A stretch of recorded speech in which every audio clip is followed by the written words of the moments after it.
Carrick rebuilding at Man United. The first transfer deal is already on the table. PSG's cheeky plan to weaken Barcelona. Who exactly does Luis Enrique want to pinch? Elliott Anderson to Manchester City, Guardiola has done it again, and the return of a Liverpool legend to the Premier League, who has gone and made this risky comeback. All this and much more in today's episode. Let's try and get to 300 likes on this video, and we'll be back tomorrow with more transfer madness. Drop a like, and let's dive straight in. PSG are at it again, eyeing up Barcelona's showcase like a kid pressing their nose against a shop window. According to Spanish outlet Fichajes, the Parisians have set their sights firmly on Frenkie de Jong. They've reportedly slid a €55 million offer across the table, and Barcelona have basically laughed it off. Holding out for 10 to 15 million on top of that is giving collector energy. Honestly, PSG just cannot stop hoovering up central midfielders, even when their engine room is already packed to the rafters. You have to wonder, is Luis Enrique planning some sort of handball tournament with deep rotation, or does the club's board simply cannot walk past a big name without triggering a bidding war? Whether you trust Fichajes or not is entirely up to you, but the logic behind this one is genuinely all over the place. And de Jong himself?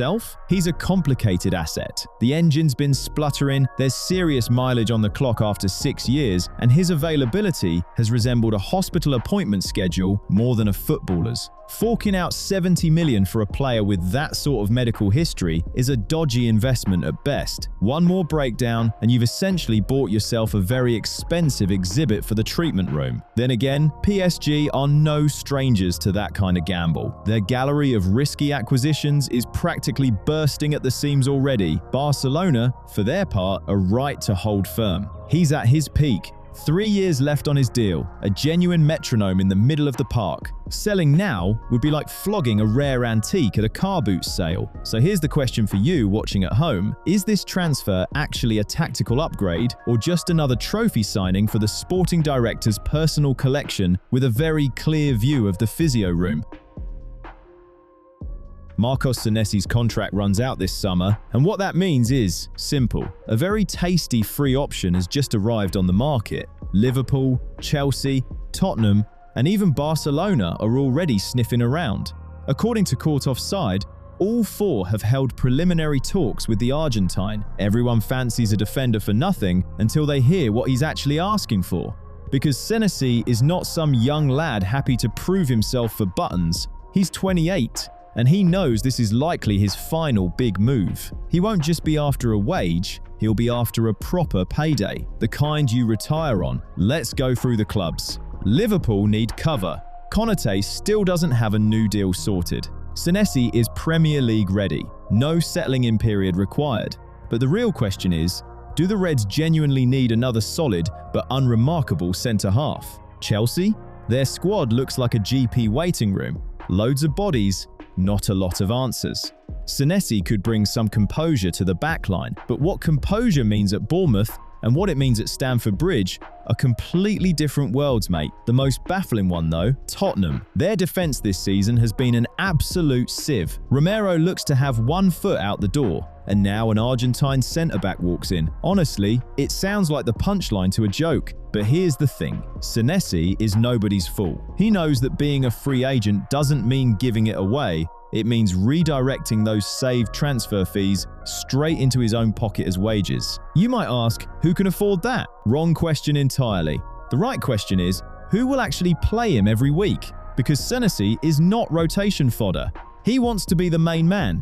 At Liverpool, he'd be 4th choice. At Chelsea, he'd be 3rd, until the injury plague strikes again.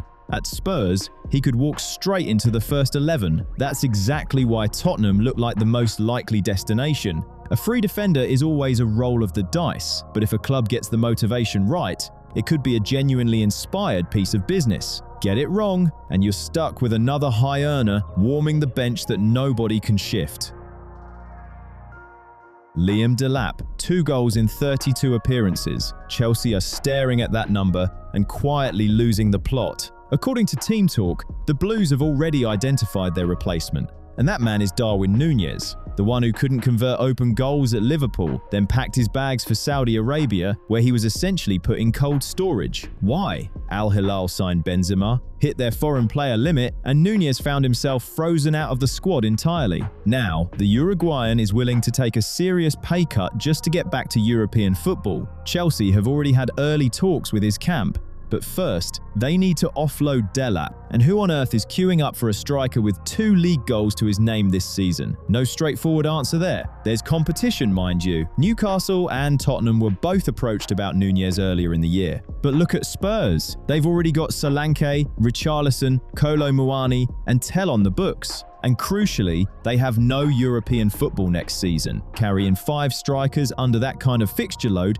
makes absolutely no sense. So, Chelsea remain the frontrunners. Nunes knows the Premier League, he won't need time to find his feet, and he'll arrive hungry. But here's the uncomfortable truth. If he couldn't find the net consistently at Liverpool, a side built on invention and creativity, what's he going to do at a Chelsea where the attack resembles organised chaos on a bad day? The Blues are swapping a player with 2 goals for a player with a chronic finishing problem. There's a certain logic to it, but only if you're willing to completely ignore the word goal scoring. Now we wait and see whether either London club makes a formal move or whether Nunes simply stays in Saudi Arabia collecting his wages while watching everyone else have the fun.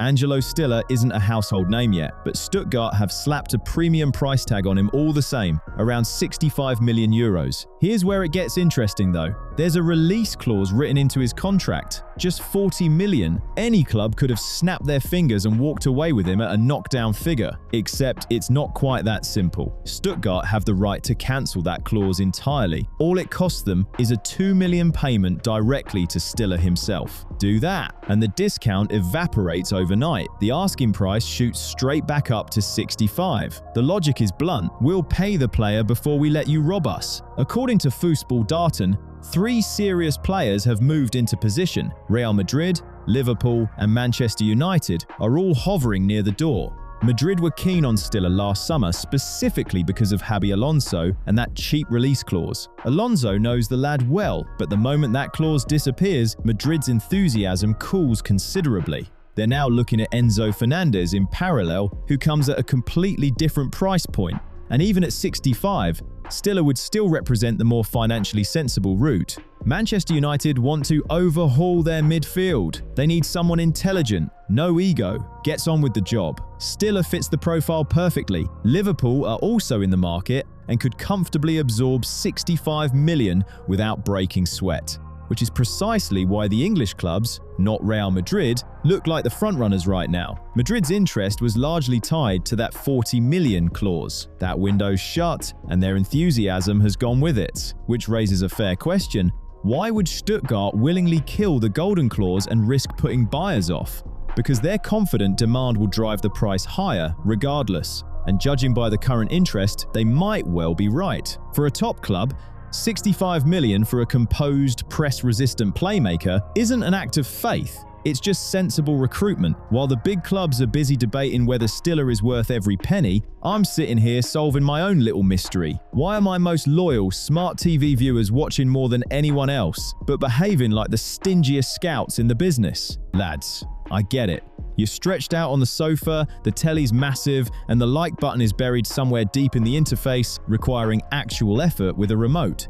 It's basically like trying to sign a world-class player on a League One budget. But don't be like the old Manchester United. Don't sleep on it. Hit that like. Prove you're an active asset, not just a decorative presence on the wall. Best bit of business you'll do all day. So, who blinks first? And will the Madrid giant wake up one morning and think, right, let's just pay the man? Guglielmo Vicario has spent 2 seasons at Tottenham, and apparently that was more than enough time to work out that the Spurs project isn't a career ladder, it's a hamster wheel. Lots of noise, zero forward momentum. The Italian has already agreed personal terms for a summer departure. Inter Milan are leading the chase. The reason is straightforward. Vicario wants Champions League football and a stable platform to grow from. What's on offer in North London right now is a relegation scrap. According to The Sun, Spurs have already identified their replacement, James Trafford from Manchester City, the same lad City paid £27 million for and then promptly parked on the bench behind Donnarumma. You might be thinking, sounds like a disaster waiting to happen? Perhaps. Trafford is a talented keeper, no question, but he's barely had a sniff of first-team action. Hasn't featured in the Premier League since the Italian arrived. FA Cup here and there, then straight back to the reserves. Tottenham want to hand him the shirt and make him undisputed number one, but who's to say Trafford doesn't find himself in the exact same position as Vicario 12 months down the line, and the competition for his signature is fierce. Newcastle were extremely close to getting him a year ago. Aston Villa are also keeping tabs. If the Magpies are considered favourites, Spurs' main selling point is this: they're not just offering a starting spot, they're offering Roberto De Zerbi's revolution. Sounds compelling on paper, but let's be straight about it. De Zerbi's revolution needs to start from a solid foundation at the back. And right now, that position is as watertight as a paper umbrella in a downpour. Vicario is out with a hernia. His return for the first match is in serious doubt. And the new manager hasn't even taken charge of a competitive game yet. Spurs are in a genuine relegation battle, and simultaneously planning their future without the very goalkeeper they brought in 2 years ago. Trafford is a lad with serious promise. But the prospect of becoming number one at Tottenham right now is a bit like agreeing to board a plane that's on fire just because someone told you there's a lovely window seat waiting for you. Marc Casado is packing his bags. The young Barcelona midfielder wants out this summer. According to Cadena Ser, the reason is, as blunt as it gets, he's simply stopped playing. 22 years old, on the books at his dream club, but starting only 14 of 47 matches. The rest? Bench, watching, waiting for someone to twist an ankle. He's had enough. Casado has already asked his agent to find him options. The club know, Deco is fully aware. And the understanding at the Camp Nou is clear. You cannot keep this lad against his will. It's either a loan or a permanent sale. There's no middle ground. The cruelest part, he said it himself, more than once. I want to make it at Barcelona. But his dream club turned out to be very comfortable territory for everyone else. Even when injuries opened the door, Casado couldn't quite walk through it convincingly enough. The result? 865 minutes in La Liga this season. As Barcelona weigh up how to move their academy product on, Chelsea have suddenly come sniffing around. Yes, that Chelsea, the club that buys players like they're collecting Panini stickers and then files them away on a shelf somewhere. But the logic here is actually different. The Spaniard is desperate for game time, and London needs an affordable, hungry worker in central midfield. Caught offside backs up the reported interest from the Blues. Casado will be absolutely ravenous for minutes. The lad will run himself into the ground just to avoid sitting in the stands again. Technically, he's built for the Premier League. Age is on his side. And the price? Barcelona are in no position to be demanding 9-figure sums. For Chelsea, this is close to a no-lose situation on paper. In the end, the boy leaves the club he grew up dreaming about because they never truly believed in him, and he lands at a place that specializes in 8-year contracts and squad chaos. But at this point, he doesn't care. He just wants to run, not watch. Both Manchester clubs are gearing up for a summer showdown over Elliott Anderson. United and City both see the Nottingham Forest midfielder as exactly the sort of profile they need in midfield. A classic Manchester derby on the transfer market this time. But, as ever, there's a catch. It seems the player himself has already made up his mind about which side of the city he'd prefer to call home. Because according to the Daily Mirror, the latest reports make for grim reading at Old Trafford. Anderson is understood to favour the City project, and confidence inside the Etihad is reportedly growing that they've already won this one before it's even started. For Manchester United, this is turning into a thoroughly uncomfortable situation. They're desperately searching for a Casemiro replacement. Their other expensive midfield acquisition, Ugarte, has looked more like a costly mistake than an actual solution so far. Step forward, the real winner in all of this, Nottingham Forest. They have zero intention of simply letting their prized asset stroll out the door. Their strategy is far more calculated. Manufacture a bidding war, keep United believing they're still in it, drive the price north, and let the tension do the work. A seller's dream scenario. The club who picked Anderson up from Newcastle for just 35 million 2 years ago are now angling to squeeze every last drop out of the situation. And the irony, Newcastle were forced to sell him back then due to financial fair play issues. Now the player those rules cost them is about to make another club a potential fortune. Forest are targeting a fee in the region of £100 million. Is he worth it? That's the age-old question. But the modern market doesn't really operate on fairness or face value. The real question isn't whether Anderson is objectively worth 100 million, it's how badly the clubs with that sort of money actually need him. And Forest, they're just sitting back, watching the clock, waiting to see whose wallet opens widest.